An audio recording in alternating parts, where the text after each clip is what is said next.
Hello friends, स्वागत है आप लोगों के गवर्नमेंट जॉब यूट्यूब चैनल पर। आज के सेशन में हम लोग परमार सर का जो है पीवाई की सीरीज पार्ट 1 का लेक्चर नंबर 1 का रिवीजन करने वाले। ये सीरीज जो है वो एसएससी के सभी एग्ज़ाम्स के लिए इम्पोर्टेंट है और ये सीरीज जो है डेली कंटिन्यू चलेगा हमारे चैनल पर। और इसका जो है आप हैंड रिटेन नोट्स जो देख रहे हैं ये परमार सर के द्वारा बनाया गया है। हिंदी और इंग्लिश में दोनों उपलब्ध है। इसका जो है पीडीएफ है मैं अब टेलीग्राम चैनल पर अपलोड कर दूंगा, वहाँ से आप लोग इस पीडीएफ को डाउनलोड कर सकते हैं।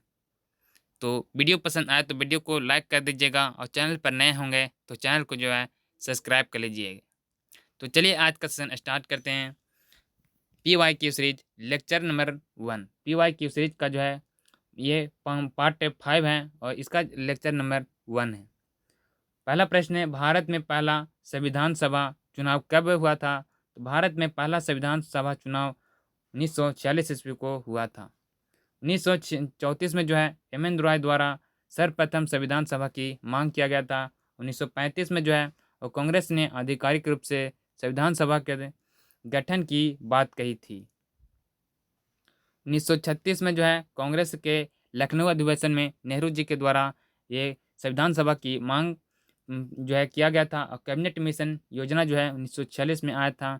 कैबिनेट मिशन योजना में जो है 3 सदस्य थे, वो थे 3 सदस्य थे, वो A B Alexander, Stafford Cripps और लॉर्ड पैथिक लॉरेंस जो है ये अध्यक्ष थे इनमें जो है कैबिनेट मिशन योजना के तहत।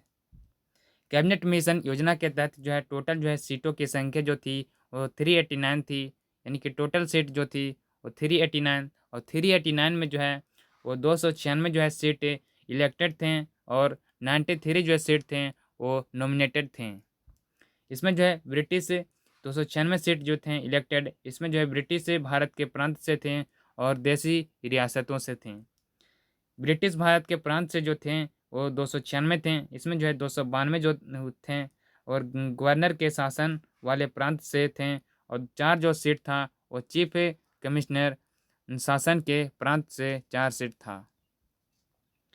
अगला अगला पॉइंट है अप्रत्यक्ष जो निर्वाचन है वो इसमें जो है समुदायों का विभाजन 3 तरह से हुआ, मुस्लिम, सिख और सामान्य वर्गों में। चुनाव जो था वो जुलाई अगस्त 1946 में था और परिणाम इसका रहा जो 296 जो सीट था इसमें 208 जो सीट रहा वो कांग्रेस का, 73 जो सीट रहा मुस्लिम लीग का और 15 सीटें अनीत खां। विभाजन के बाद जो है कुल सीटें 299 रह गया था और संविधान सभा की जो है पहली बैठक 9 दिसंबर 1946 को किया गया था। इसमें जो है सदस्यों की जो संख्या थी 211 थी। अगला प्रश्न है कौन कौन संविधान सभा का मुख्य मसौदाकार था जिसने संविधान के दस्तावेज का मसौदा तैयार किया था? तो वो थे S N Mukherjee. S N Mukherjee जो थे वो संविधान सभा का जो है मुख्य मसौदा थे जिन्होंने संविधान सभा के दस्तावेज का मसौदा तैयार किया था। अध्यक्ष जो थे संविधान सभा के जो अध्यक्ष हैं वो इसमें जो है संविधान निर्माण करने वाले थे राजेंद्र प्रसाद और कानून जो निर्माण करने वाले थे जी.बी. मौलंकर थे। उपाध्यक्ष जो थे वो संविधान सभा के एच.सी. मुखर्जी या वी.टी. कृष्णन जो है चारी थे उपाध्यक्ष। सुलेखाकार संविधान सभा के जो थे वो इंग्लिश में जो सुलेखाकार थे वो प्रेम बिहारी नारायण राजादा के द्वारा इसको जो है अंग्रेजी में किया गया था और हिंदी में जो है किया गया था वसंत कुमार वैद्य के द्वारा। संविधान सभा का जो है डिजाइन तैयार किया करवाया गया था वो किया था नंदलाल बोस के द्वारा सजावट के किया गया था और संविधान सभा का जनक जो माना जाता है वो भीमराव अंबेडकर को माना जाता है। कार्यकारी समिति के जो अध्यक्ष हैं वो के एम मुंशी हैं जो प्रारूप समिति के सदस्य भी रहे हैं। अगला प्रश्न है भारतीय संविधान के संदर्भ में सत्य कथन कौन सा था? यहाँ पर ऑप्शन दिया गया था। पहला जो था संविधान के 3 प्रमुख अंग हैं अर्थात विधायिका, कार्यपालिका और न्यायपालिका। दूसरा जो कथन था और शक्तियों के बजाय कार्यों का पृथक्करण किया जाता है। तीसरा जो कथन था वो केवल जो है सरकार के सभी अंग स्वतंत्र हैं। तो सही उत्तर होगा पहला और दूसरा। पहला और जो दूसरा जो कथन दिया गया है ये जो है संविधान सभा के संदर्भ में सही कथन है, यानी कि संविधान में जो है सरकार के 3 प्रमुख अंग हैं, कार्यपालिका और विधायिका और न्यायपालिका। दूसरा जो था वो शक्तियों के बजाय कार्यों का पृथक्करण किया जा सकता है, ये जो था सही कथन है। सरकार के सभी अंग जो है वो स्वतंत्र हैं, ये जो कथन है गलत दिया गया है। सरकार के जो अंग हैं इसमें जो है 3 अंग हैं, कार्यपालिका, विधायिका और न्यायपालिका। विधायिका का जो है काम होता है कानून बनाना, कार्यपालिका का काम होता है कानून जो है लागू करना और न्यायपालिका का काम होता है यानी कि समीक्षा करना। अगला प्रश्न है सौर मंडल का गणितीय पूर्वानुमान के सूर्य केंद्रित मॉडल विकसित करने वाला पहला व्यक्ति कौन था? तो पहला व्यक्ति था निकोलस कोपरनिकस। निकोलस जो है कोपरनिकस जो व्यक्ति थे जो 1543 में जो है सूर्य केंद्रित मॉडल विकसित किए थे। 1543 में जो है डी रेवोल्यूशन जो है ऑर्नियम कोलिस्टियन में किया गया था। ब्रह्मांड की जो उत्पत्ति इसमें जो है कॉस्मोलॉजी और ब्रह्मांड का अध्ययन कहा जाता है कॉस्मोलॉजी। ब्रह्मांड की उत्पत्ति जो है वो महाविस्फोटक सिद्धांत है यानी कि बिग जो है बैंग थ्योरी के तहत किया गया था। और एक्सपोजन जो है था वो 13.8 बिलियन ईयर पुराना था। इसमें जो है जॉर्ज लेमेंथियर जो है 1931 में महाविस्फोटक सिद्धांत किया गया था एडविन हर्बल के द्वारा। खगोलीय पिंडों के बीच जो है दूरी बढ़ रही है, इन्होंने दोनों ये बातें कही थी। सौर मंडल की उत्पत्ति जो है वो कब हुई थी? तो 4.5 बिलियन ईयर पहले जो है सौर मंडल की उत्पत्ति हुआ था। और नेबुलियर जो है सिद्धांत 1755 में दिया गया था एमुनुएल कांत के द्वारा। और नेबुला जो है वो धूल और गैसों का बादल होता है, ये नेबुला था। 1796 में जो है संशोधित किया गया था लाप्लेस को। अगला पॉइंट है प्लेनेट टर्समिल परिकल्पना जो है 1905 में किया गया था थॉमस सी चैम्बरलिन और फॉरेस्ट आर मोटन जो है इनके द्वारा किया गया था। स्थिर अवस्था जो है सिद्धांत वो सर फ्रेड होयल और सरमन बॉन्डी और थॉमस गोल्ड के द्वारा किया गया था। स्थिर अवस्था सिद्धांत जो है वो ब्रह्मांड हमेशा विस्तार कर रहा है लेकिन इसका घनत्व स्थिर बन रहा इसमें जो है कहा गया था। अगला प्रश्न है कौन सा चट्टान ग्रह हमारे सौर मंडल का सबसे तेज ग्रह है जो अंतरिक्ष में लगभग 29 मील यानी कि 47 किलोमीटर प्रति सेकंड की गति से यात्रा करता है, तो वो ग्रह है बुध ग्रह। यहाँ पर सूर्य ग्रह है, इसके बाद जो है बुध ग्रह, शुक्र ग्रह, पृथ्वी ग्रह, मंगल ग्रह, बृहस्पति ग्रह, शनि ग्रह, अरुण, वरुण, ये सारे सूर्य के आसपास ग्रह हैं। और इसमें जो है सबसे जो है फास्टेस्ट जो चक्कर लगाता है वो बुध लगाता है जो 29 मील प्रति सेकंड की गति से। ग्रह जो होता है वो पार्थिव या आंतरिक ग्रह जो है कौन कौन है? तो पार्थिव या आंतरिक ग्रह जो है वो बुध, शुक्र, पृथ्वी और मंगल जो है पार्थिव या आंतरिक ग्रह है। बृहस्पति यानी कि बृहस्पति या बाह्य ग्रह जो होता है वो बृहस्पति, शनि और अरुण वरुण जो है वो बृहस्पति ग्रह है।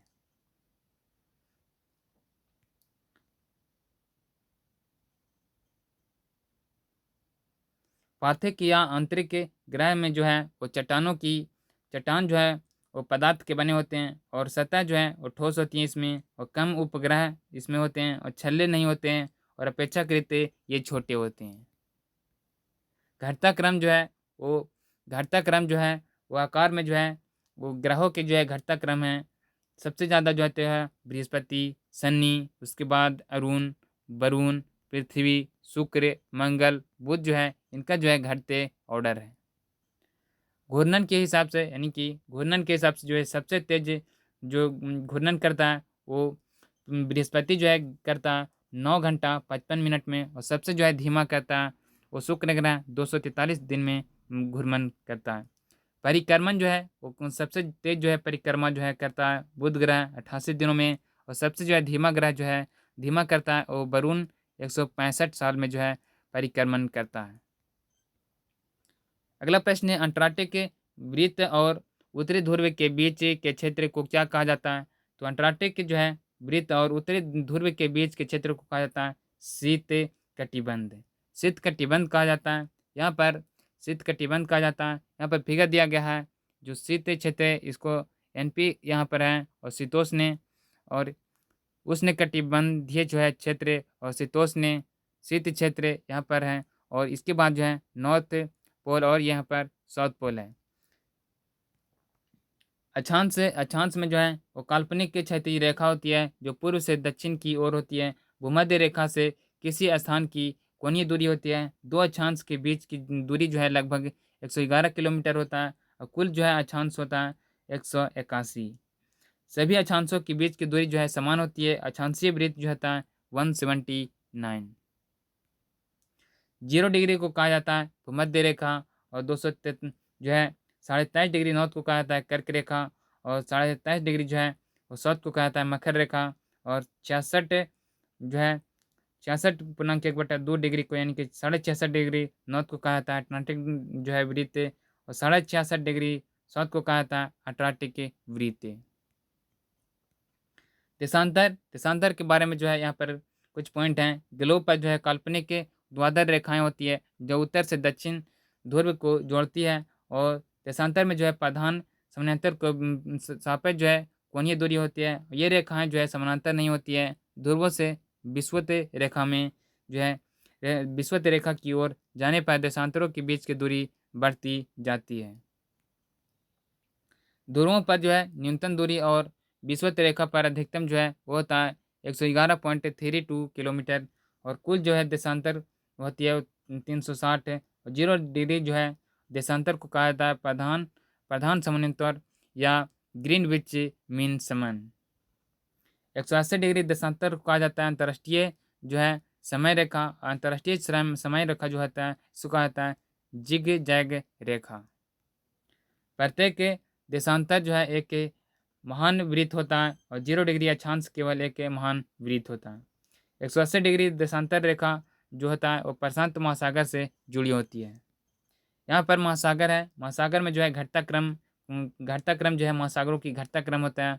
यहाँ पर सबसे ज़्यादा जो है वो प्रशांत महासागर, इसके बाद अंटार्कटिक महासागर, हिंद महासागर और दक्षिण महासागर, अंटार्कटिक महासागर, ये जो है महासागरों के जो है घटता क्रम दिया गया है।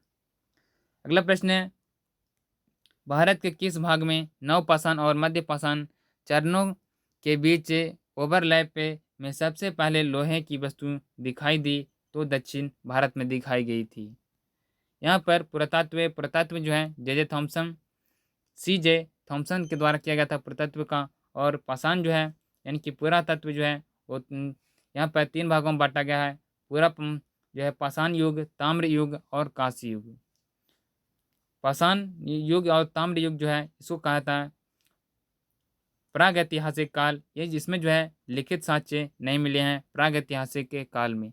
कांस्य युग को जो है आद्यैतिहासिक काल में आते हैं, और इसमें जो है आद्यैतिहासिक काल में जो है लिखित साक्ष्य उपलब्ध थे, यानी कि अपठनीय थे लेकिन लिखित साक्ष्य प्राप्त हुए हैं।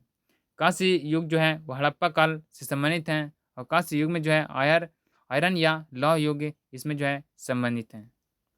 पाषाण काल यानी पाषाण काल जो है पत्थरों के उपकरणों के आधार पर जो है पाषाण काल को जो है वो 3 भागों में बांटा गया है। पूरा पाषाण काल, मध्य पाषाण काल और नवपाषाण काल। पूरा पाषाण काल जो है वो समय था वो 5 लाख से 12,000 बीसी तक के इनका जो है कार्यकाल था। मध्य पाषाण काल का जो है समय था 12,000 बीसी से 10,000 बीसी तक के। इसमें जो है छोटे पत्थरों से बने उपकरण होते थे यानी कि औजार होते थे। नवपाषाण काल में जो है नए पत्थरों के उपकरण मिट्टी के बर्तनों का उपयोग नवपाषाण काल में हुआ करता था। महापाषाण में जो है मेगालिथ यानी कि मेगालिथ इसको कहा जाता है महापाषाण को। इसका जो है समय था 1500 बीसी से 500 बीसी तक। इसमें जो है लौह युग या दक्षिण भारत इसमें जो है संबंधित हैं। अगला प्रश्न है, लौह युग के बारे में जो है सत्य कथन कौन सा था? तो पहला जो ऑप्शन है वो पहला जो कथन है बड़े शहरों की स्थापना बड़े पैमाने पर अधिच्छेद के आधार पर हुआ था, ये जो है कथन सही है। और इस ये युग में दूसरा जो कथन है, इस युग से जुड़ा चीनी मिट्टी का बर्तन चित्रित ग्रेवेयर था, तो ये भी कथन सही है लौह युग के बारे में। तीसरा जो कथन है, लौह युग के दौरान सिंधु घाटी सभ्यता का विकास हुआ था, ये जो है कथन गलत दिया गया है। और लौह युग जो है इसको कहा जाता है कांस्य युग, और कांस्य युग जो है सिंधु घाटी सभ्यता से संबंधित है।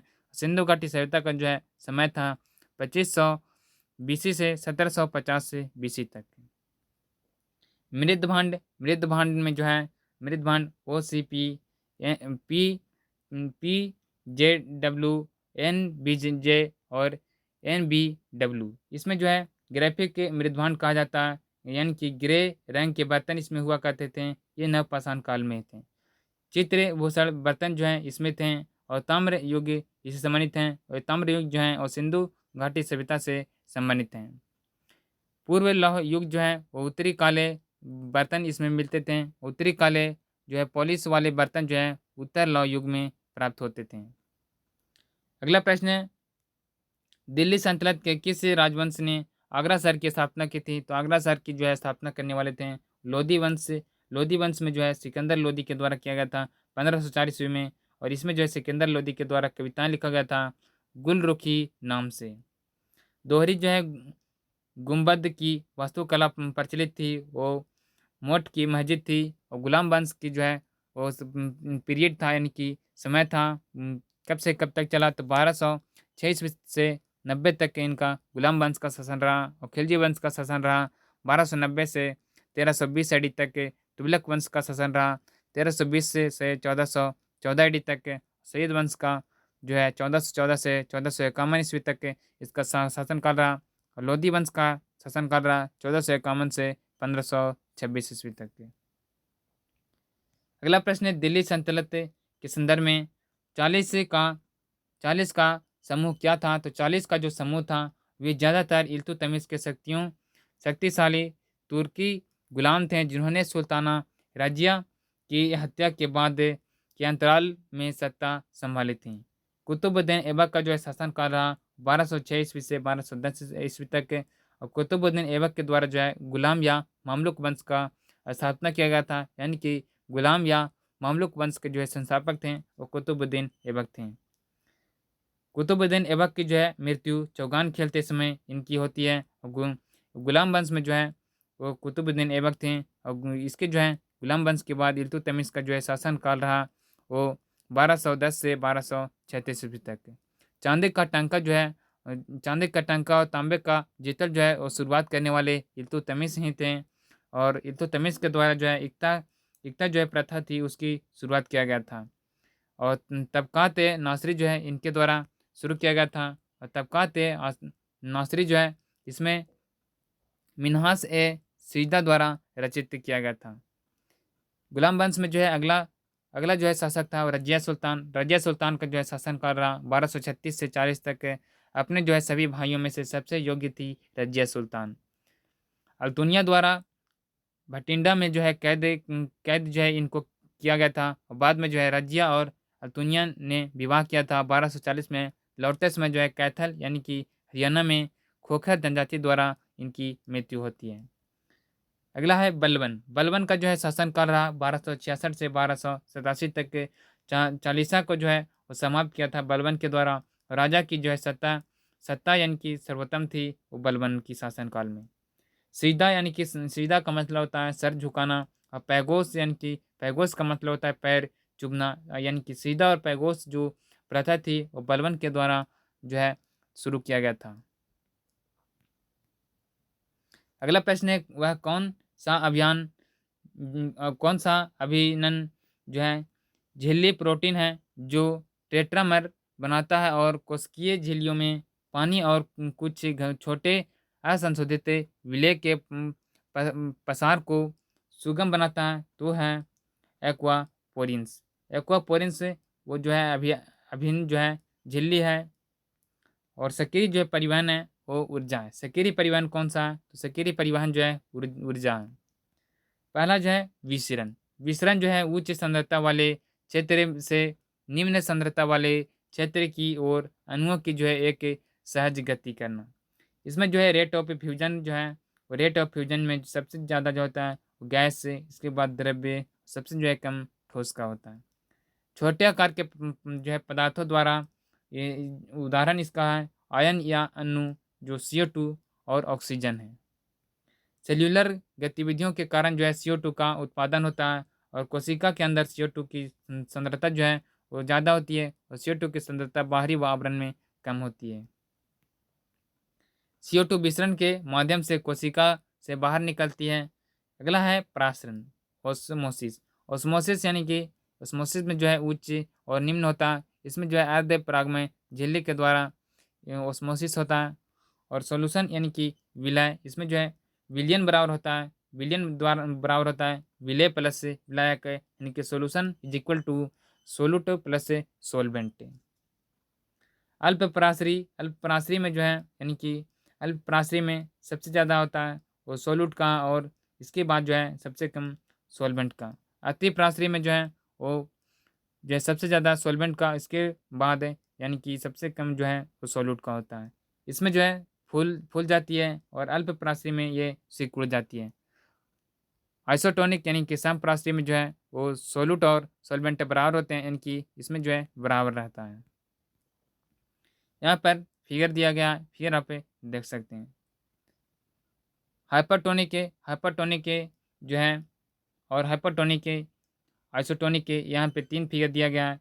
प्लाज्मोसिस, साइटोलोसिस और एमनोसोम।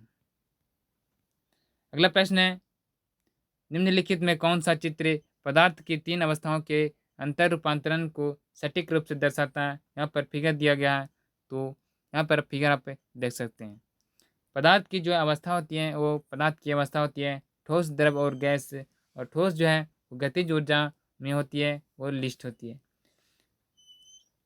ठोस में जो है वो स्थान सबसे जो है कम होती है, और हाई जो होती है वो गति में जो है वो ठोस का लो होता है, और आकर्षण जो है बल होता है वो ठोस का हाई होता है। द्रव का जो है वो स्थान मीडियम होता है, और गति जो है मीडियम, और आकर्षण जो है बल भी होता है मीडियम। और गैस का जो है स्थान हाई होता है, और गति भी हाई, और आकर्षण बल जो है लो होता है। यहाँ पर सॉलिड, लिक्विड और गैस का यहाँ पर फिगर दिया गया है, यहाँ पर देख सकते हैं। पदार्थ की जो चौथी अवस्था होती है प्लाज्मा। पदार्थ की जो चौथी अवस्था होती है प्लाज्मा। प्लाज्मा जो होता है उदासीन होता है। एक आयनित गैस है जिसमें लगभग सामान्य जो है संख्या में सकारात्मक और नकारात्मक चार्ज कण होते हैं। और प्लाज्मा जो होता है विद्युत का अच्छा सुचालक होता है। इसमें जो है तारे तारे जो है वो प्लाज्मा होता है। पदार्थ की जो है पांचवा अवस्था होती है बोस आस्टिन कंडेंसेट जो है, और बोसोन के द्वारा यानी कि ये किया गया था पांचवी अवस्था। बोस आस्टिन जो कंडेंसेट जो थी वो 1924 में सत्येंद्र नाथ बोस, और जो है सत्येंद्र नाथ बोस के द्वारा 1924 में, और 1925 में जो है अल्बर्ट आस्टिन के द्वारा ये खोज किया गया था। और बोसोन के द्वारा जो है वो जब जब कणों का लगभग जीरो जीरो केल्विन से या -273.15 जो है कणों का लगभग ये बोसोन के द्वारा किया गया था। बोसोन का लगभग जो है जीरो जीरो तक जो है ठंडक किया जाता है, जिससे वे एक एकल क्वांटम पदार्थ में एकत्रित हो जाते हैं, जो अपेक्षाकृत बड़े पैकेट में एक तरंग के रूप में कार्य करता है। 1955 में जो है वो एरिक कॉर्नेल प्लस कार्न कार्ल जो है वाइमन के द्वारा रुबिडियम के परमाणुओं की परम शून्य ताप पर ठंडा किया गया था। वुल्फ गांग कैटेरले के द्वारा 1999 में जो है सोडियम के अणुओं को परम शून्य ताप पर ठंडा कर उनके जो है बोसोन बनाए गए थे। इसलिए एरिक कॉर्मन और जो है कार्ल वाइमन और वुल्फ गांग कैटेरले को जो है 2001 में नोबेल प्राइज यानी कि नोबेल पुरस्कार दिया गया था। यहाँ पर गैस गैस में जो है व्यवहार में एक रूपता प्रदर्शित करता है। अगला प्रश्न है, कौन अर्ध व्यवस्था के तृतीय क्षेत्र का घटक है? तो तृतीय क्षेत्र का जो घटक है वो रेस्तरां होटल और रेस्तरां जो है एक तृतीय क्षेत्र का घटक है। और जो है खनन जो है प्राथमिक क्षेत्र का, को भाग होता है और जल आपूर्ति और बिजली आपूर्ति द्वितीय क्षेत्र का भाग होता है। प्राथमिक क्षेत्र जो है किसको कहते हैं, तो सीधे तौर पर जो है पर्यावरण पर निर्भर होता है। और ये प्राथमिक क्षेत्र में जो है कृषि, मत्स्य पालन, पशुपालन और खनन जो है इसमें गतिविधियाँ होती है। इसमें जो है संलग्न श्रम की प्रकृति को रेड कॉलर जॉब के जरिए संक्रांतित किया जाता है प्राथमिक क्षेत्र को। अर्थव्यवस्था की जो है रीढ़ होती है प्राथमिक क्षेत्र। द्वितीय क्षेत्र यानी कि सेकेंडरी सेक्टर, सेकेंडरी जो है सेक्टर में जो है वो अर्थव्यवस्था का वह क्षेत्र है जो प्राथमिक क्षेत्र के उत्पादों की जो है अपनी गतिविधियों में कच्चे माल का तरह जो है उपयोग करता है, वो सेकेंडरी क्षेत्र होता है। इसमें जो है लोहा इस्पात उद्योग और वस्त्र उद्योग, वाहन, इलेक्ट्रॉनिक्स आदि जो है इनके जो है एग्जाम्पल है। और इसमें जो है काम करने वाले लोग, द्वितीय क्षेत्र में जो है काम करने वाले लोग को कहा जाता है ब्लू कॉलर जॉब, और देश की जो है रीढ़ इसको कहा जाता है। द्वितीय क्षेत्र को जो है एक अन्य नाम से जाना जाता है, इसको जो है विनिर्माण क्षेत्र भी कहा जाता है। द्वितीय क्षेत्र को जो है देश की रीढ़ भी कहा जाता है, या देश के औद्योगिकरण में जो है मदद करता है। उदाहरण के लिए चीन है। भारत में जो है इसका समुचित विकास नहीं हुआ है, हम सीधे तृतीय क्षेत्र में पहुंच गए हैं। तृतीय क्षेत्र टटरी सेक्टर यानी कि सेवा क्षेत्र इसको कहा जाता है, और इस क्षेत्र में जो है विभिन्न प्रकार के सेवाओं का अध्ययन प्रदान किया जाता है, जैसे बीमा, बैंकिंग, चिकित्सा, शिक्षा, पर्यटन इनके एग्जाम्पल है। इनमें जो है काम करने वाले लोगों को कहा जाता है व्हाइट कॉलर जॉब। प्राकृतिक में यह जो है सदैव अमूर्त है। हमारी अर्थव्यवस्था में जो है हमारी अर्थव्यवस्था में जो है सर्वोच्च योगदान जो है वो तृतीय क्षेत्र का है। प्राथमिक क्षेत्र में जो है वह अधिक की संख्या में लोगों की रोजगार मिलता है, और जीडीपी में जो है इसका योगदान जो है सबसे कम 14.39% है। और द्वितीय क्षेत्र का जो है सकल घरेलू उत्पाद में जो है योगदान है और 3.31.46% इनका द्वितीय क्षेत्र में है। तृतीय क्षेत्र में जो है सबसे कम लोग कार्यरत हैं, तथा सकल घरेलू उत्पाद में जो है इसका योगदान सबसे अधिक है। कितना है, तो 54.15% है। 2011 की जनगणना के अनुसार जो है देखा जाए तो प्राथमिक क्षेत्र और द्वितीय क्षेत्र, तृतीय क्षेत्र का जो है LFPR जो है रेट था वो 54.6 और 24.3 द्वितीय का, और तृतीय का जो है 21.1% था। जीडीपी में जो है 2011 की जनगणना के अनुसार वो प्राथमिक क्षेत्र का जो योगदान था 14.39 और द्वितीय का 31.46, तृतीय का 54.15% था। अगला प्रश्न है डॉट को व्यक्तिगत निर्णय लेने वाली इकाइयां जैसे उपभोक्ता, संसाधन मालिक और फर्मों के व्यवहार के अध्ययन के रूप में परिभाषित किया गया है, तो है सूक्ष्म अर्थव्यवस्था। सूक्ष्म अर्थव्यवस्था जो है व्यक्ति को निर्धारित करने वाली इकाइयां हैं। सूक्ष्म अर्थव्यवस्था जो है वो मांग और आपूर्ति से संबंधित है। समष्टि अर्थव्यवस्था जो है राष्ट्रीय और बेरोजगारी से संबंधित है। माइक्रो इकोनॉमी यानी कि माइक्रो इकोनॉमी को कहा जाता है समष्टि जो है अर्थव्यवस्था इसको कहा जाता है। समष्टि जो है अर्थव्यवस्था में समस्त आर्थिक क्रियाओं का संपूर्ण रूप से अध्ययन किया जाता है, और राष्ट्रीय आय, उत्पादन, बेरोजगारी इसमें संबंधित है। मैक्रो इकोनॉमिक्स का जनक जो है माना जाता है J.M. किन्स को कहा जाता है, ये इंग्लैंड के व्यक्ति हैं। धन का जो है सामान्य सिद्धांत जो है J.M. किन्स ने दिया था। और माइक्रो इकोनॉमी जो है माइक्रो यानी कि सूक्ष्म अर्थव्यवस्था, सूक्ष्म या विशिष्ट अर्थव्यवस्था में व्यक्ति या व्यक्तिगत आय, व्यक्तिगत इकाइयाँ और व्यक्तिगत उत्पादन का जो है उत्पाद का अध्ययन किया जाता है, वो जो है माइक्रो इकोनॉमिक्स में। इसका जो है माइक्रो इकोनॉमिक्स का जो है जनक माना जाता है एडम स्मिथ को माना जाता है। और ये जो है इनकी जो है द वेल्थ ऑफ नेशन इनकी पुस्तक है। अल्फ्रेड जो है मार्शल ये इसमें जो है सम्मानित हैं। आधुनिक जो है अर्थव्यवस्था के जनक जो है माने जाते हैं एडम स्मिथ को आधुनिक अर्थव्यवस्था के जनक। अगला प्रश्न है भारत जो है दक्षिण भारत के शास्त्रीय रूपों में से किसका शाब्दिक के अनुमोदन बलराम, भारतम और हस्त लक्षण दीपिका से प्राप्त होता है? तो बलराम जो है वो के रंभा शिव शास्त्रों के द्वारा, दीपिका जो है केवी तम पुरुष के द्वारा किया जाता, और ये जो है कथकली जो है शास्त्रीय नृत्य से संबंधित है। मोहिनीअट्टम और कथकली जो है केरल राज्य का कुचिपुड़ी आंध्र प्रदेश का, सत्रिया जो है असम राज्य का, इसको जो है 2000 में जोड़ा गया था। और असम का जो है वो शास्त्रीय नृत्य का जनक जो है माना जाता है गुरु शंकर देव का। भरतनाट्यम तमिलनाडु का है, ओडिसी ओडिसी का, और मणिपुरी जो है मणिपुर का, कथक उत्तर प्रदेश का जो है वो शास्त्रीय नृत्य है।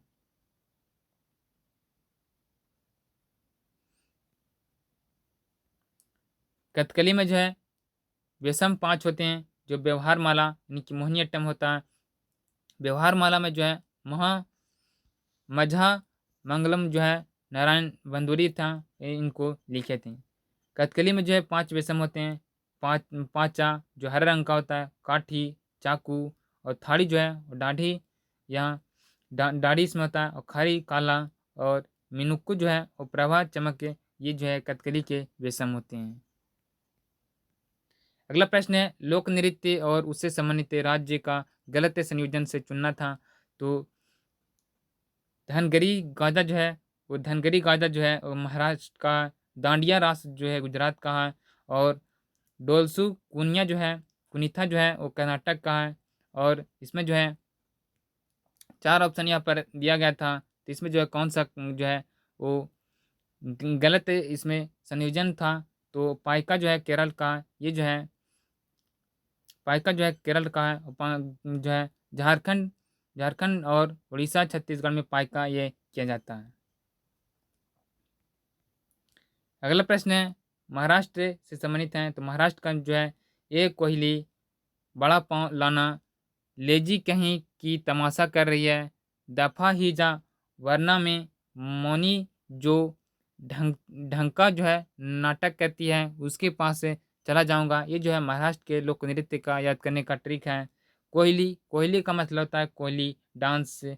बड़ा पाँव का मतलब होता है पोवा दास से डांस से जो है। और लाना का मतलब होता है लावनी, बैठा सीखी। लेजी का मतलब होता है लेजिम डांस से। तमाशा का मतलब होता है तमाशा डांस से। और दफा का मतलब होता है डफा डांस से। मौनी का मतलब होता है मौनी डांस से। और ढंका का मतलब होता है वो घंगारी डांस से। नाटक का मतलब होता है नाटक के डांस से।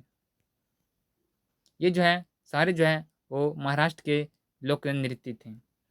गुजरात में जो है गुजरात का ट्रिक जो है वो गुजरात की गोपियाँ डांडिया खेलने सीढ़ियों से मटक के पधार रही है, ये जो है गुजरात का ट्रिक है। ग से यानी कि गरबा जो है, और गोपरास से, डांडिया रास से, भवाई, टिपानी, बिंछुई, हुडो, पधार, सीधे धमाल, लास्य या लस्य, मट्टू काड़ी जो है वो गुजरात का है। गरबा यानी कि गरबा जो है नवरात्रि के दौरान किया जाने वाला ये जो है त्यौहार है, और आरती से इसको पहले शुरू किया जाता है।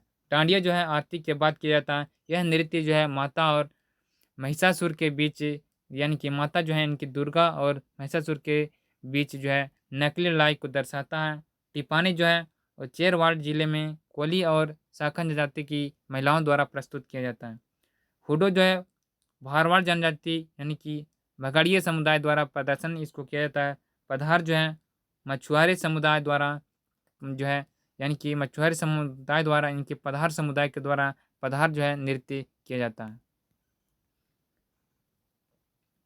अगला है कर्नाटक। कर्नाटक का जो है यस बोलो कम कर साले, डाल भूत बनकर नागमंडली लेकर सारी वीरता खत्म कर देगी, ये जो है कर्नाटक का याद करने का ट्रिक है। इसमें जो है यह चिगान कर्नाटक का, करगा वीरगा से, डोलसु पुनीथा, बोल लग के कम साले, भूत आराधने, नागमंडलम जो है कर्नाटक का लोक नृत्य है।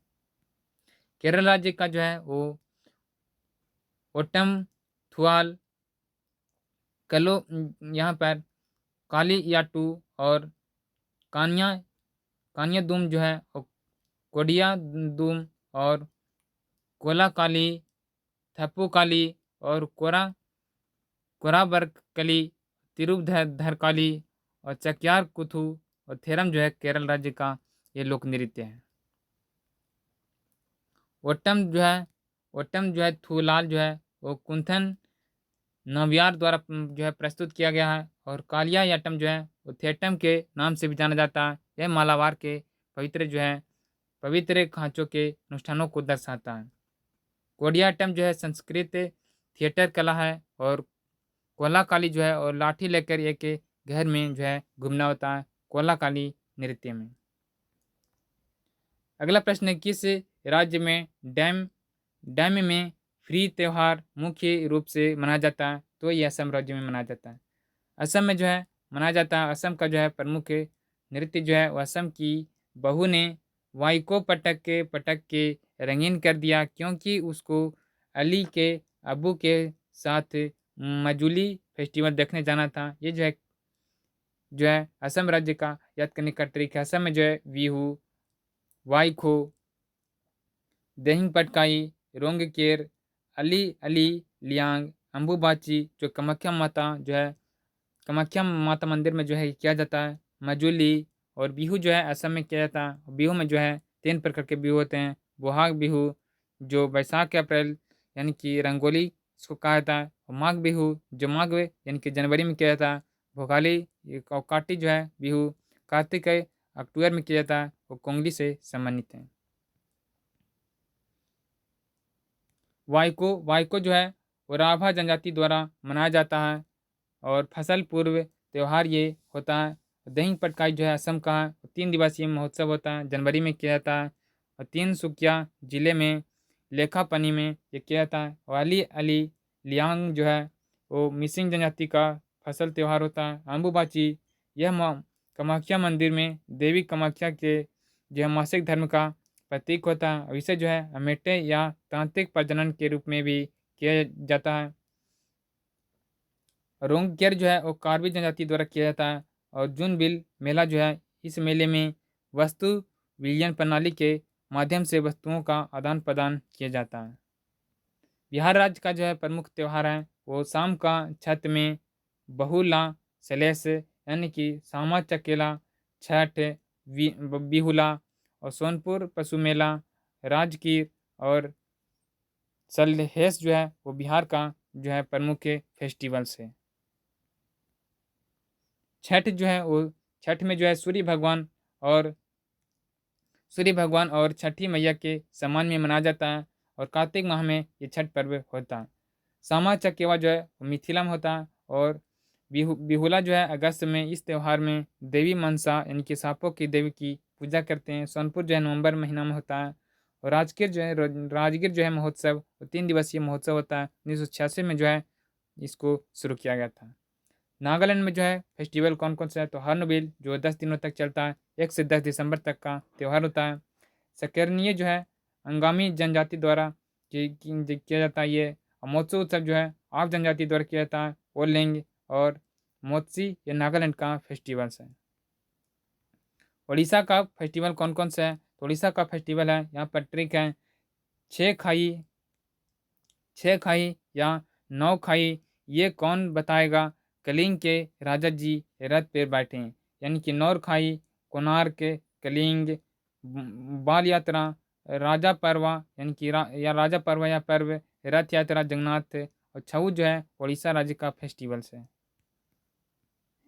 अगला प्रश्न है, बैडमिंटन खेल और मैच की लड़ाई के संबंध में जो है कथन कौन सा सत्य है? तो एक मैच में 21 अंकों के लिए जो है 21 अंकों के 3 खेलों में से सर्वश्रेष्ठ खेल शामिल होता है।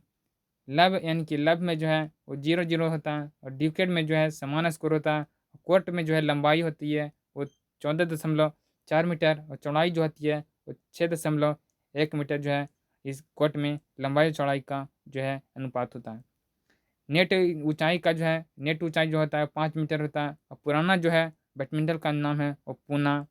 और जो है बैडमिंटन खेल से जो है संबंधित जो है कप कौन कौन से हैं? तो यहाँ पर है थॉमस कप जो है पुरुष के लिए दिया जाता है, और उबेर कप जो महिला के लिए दिया जाता है, ये जो है चीन से दिया जाता है। और सैयद मोदी इंडिया इंटरनेशनल जो है वो भारत में ये है। और राजा रंजीत सिंह जो है वो कप ये जो है बैडमिंटन खेल से संबंधित हैं। कार्ड जो है इसमें बैडमिंटन खेल में जो है कार्ड का इस्तेमाल किया जाता है वो है पीला कार्ड। पीला कार्ड जो है कदाचित व्यवहार की चेतावनी के लिए उपयोग किया जाता है। लाल कार्ड 2 पीले कार्ड के बाद ये लाल कार्ड का यूज किया जाता है। और काला कार्ड जो है इसमें जो है काला कार्ड अगर दिखा दी जाए तो इसमें जो है प्लेयर को हटा दिया जाता है। अगला प्रश्न है, किसने कामयानी ध्रुव स्वामिनी, कंकाल, तितली और स्कंदगुप्त लहर और ममता लिखी है। तो यह है जयशंकर प्रसाद के द्वारा लिखा गया है। अगला प्रश्न है, आत्मनिर्भर भारत योजना किस वर्ष शुरू हुई थी? तो ये शुरू हुआ था 1 अक्टूबर 2020 ईस्वी को। पीएम फसल योजना जो है वो 2016 को शुरू किया गया था। पीएम रोजगार प्रोत्साहन योजना 2016 में शुरू किया गया था। गरीब कल्याण जो है रोजगार योजना 2020 में शुरू किया गया था। इसमें जो है गरीब के जो है 125 दिनों के लिए रोजगार उपलब्ध करवाना था और 6 राज्यों में ये लाया गया था। पीएम सूर्य घर मुफ्त बिजली जो है फरवरी 2024 में ये किया गया था। तो मैंने इस वीडियो में जो है परमार सर के द्वारा जो है जीके जीएस का पीवाई की सीरीज पार्ट 5 का जो है लेक्चर नंबर 1 का रिवीजन किए। वीडियो पसंद आए तो वीडियो को जो है लाइक कर दीजिएगा और हमारे चैनल पर जो है पहली बार आए हैं तो चैनल को जो है सब्सक्राइब कर लीजिए।